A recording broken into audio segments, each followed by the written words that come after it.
people they still have strong ties to this community, even if they, go to, let's say Seattle, or they go out east or anywhere else.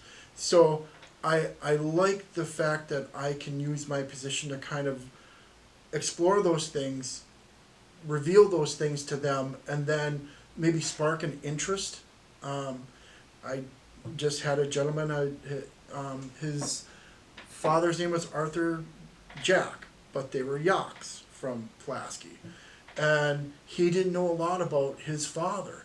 And he just sent us a photo of his dad leaving for World War I, and that was, he didn't know about, okay, where did my dad go during the war, and when did he come back, and can you tell me about his life afterwards? And there's like a period in the 1930s that he didn't know about. So I was able to kind of look that stuff up and kind of fill in some of those gaps. I sent him pictures of the transport ship that he was on when he came back, and a bunch of other details about his rank and what his typical duties were when he was in the service. So those are the types of things that I really enjoy sharing with other people.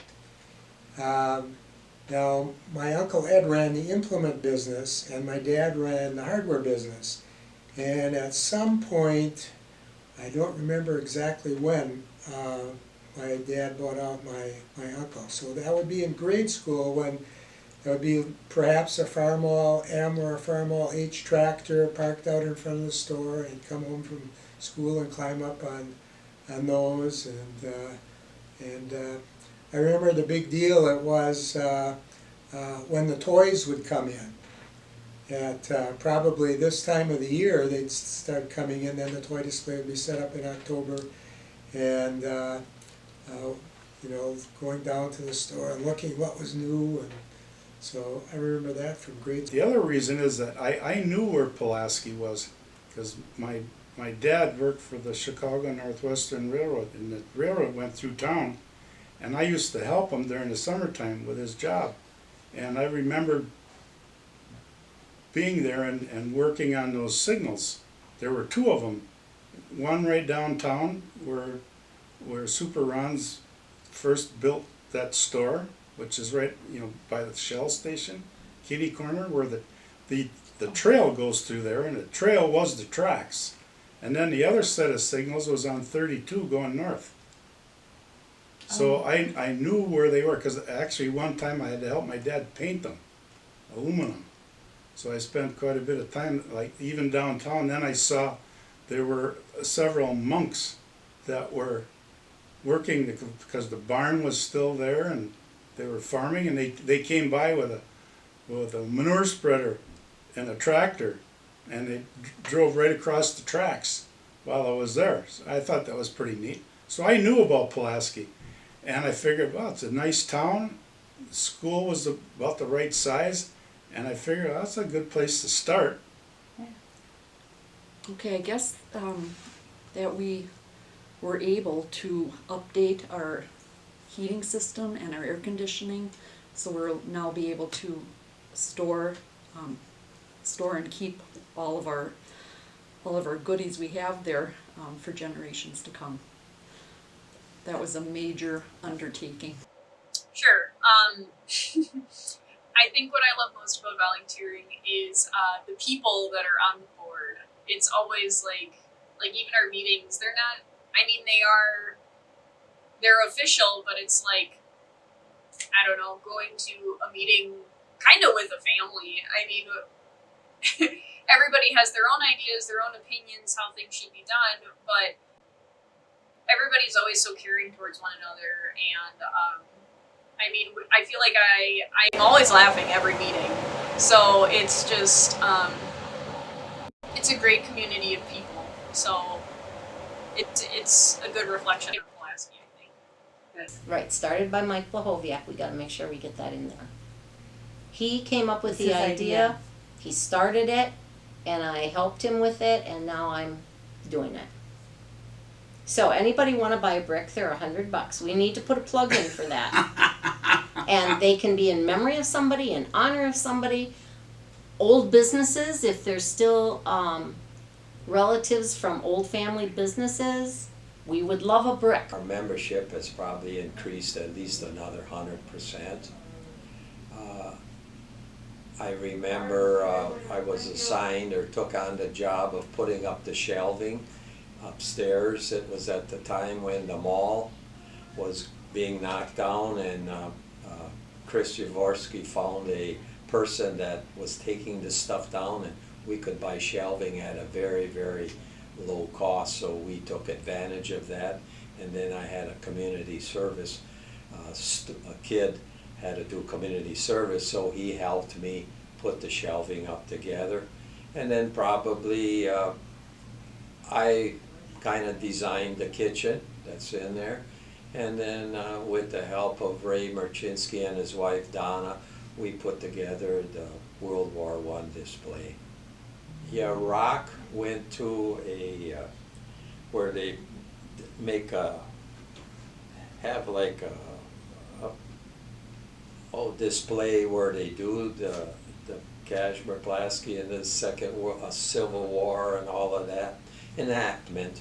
And he found somebody that was selling stuff for that era. It was a vendor, and he looked into it, and then my daughter kind of volunteered, and she says, I will sew it, and she did do it on her part-time basis. I remember when they were building the dime store. I remember the Blue Moon Tavern. I remember going into Bonnin Supermarket.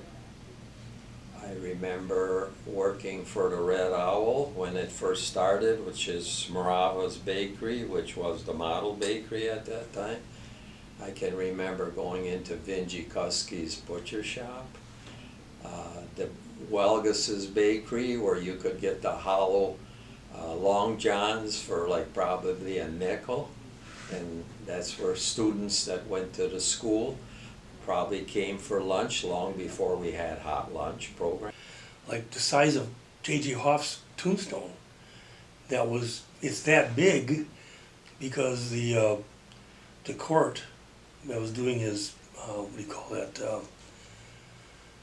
his final, taking care of his will and so on, allotted so much money for a tombstone, and the rest of it went to his brother in Norway. And his brother didn't know that the court allotted money for that, so he also gave money for that. So all of a sudden they had like $500 for a tombstone, so it just got to be a big one. Yeah, it's important to learn about now before it's lost, and a lot of it for our generation, my generation, is lost because we didn't ask the questions back then of the people that were living. I just want to say thank you for all those that have contributed with the Historical Society, either by volunteering, donating their time in different areas, as well as being part of the membership for this great organization. There's more than one, but I'll give you what I have here in my mind. I guess one of my favorite projects was the cataloging project with Danielle Benden from the University of Madison, where she used a class, a history class, to teach her students about organizing a museum. So she brought out a bunch of her students, and they spent part of the summer out here getting everything organized upstairs and cataloging things, and getting us started with our Past Perfect computer software program. I know, what they did was a start. Maybe it wasn't perfect, but at least it was a good step in the right direction. So that was a favorite project. I guess, I just can't say one thing. I mean, the other thing is just all the different newsletter articles I've written over the years and working with people in the community. I remember like interviewing Charlie Carter from Carver Boat, or the Nowitzki family for Size Shoe Shop, or Lloyd Welgus and Stanley Karch for the Welgus Department Store, Ronald Robitek for Robitek Silo, the Bonnin family for the Angelica Meteorite. I could go on and on. Greg Smarava for the bakery, Nort Bluma for the Bluma Homestead. It's really been a lot of fun to get out there in the community and you know, so that's another favorite project of mine, is just working with the newsletter and gathering stories. And then, you know, another project that I worked on that I'm quite proud of is just the museum's effort to put the Chase Stone Barn on the National and State Register. And as of this point, that is the only structure in the Pulaski greater area that's on the National and State Register of Historic Places. Actually, I remember going to Gamble's, the old Gamble's store, with Gajewski's. They were good people. I got to get a brand new bike after my first Holy Communion, so I think it was like $26. Okay. That was a brand new bike, yeah. Being, as you know, Tammy, we are like the 5th generation of the Marashiks on the farm, so it's nice to, let's try to keep that history going. I think this year, one of the biggest accomplishments that as a group we've done is we were able to pivot, and we were able to take our meetings online and still keep going with the museum. And I think that has a lot to say with all of us. We were able to change with what was changing in our world at the time, and is still changing. So I think we owe ourselves all a pat on the back for doing such a great job and learning new things, and keeping the museum going and keeping the Pulaski Area Historical Society moving along.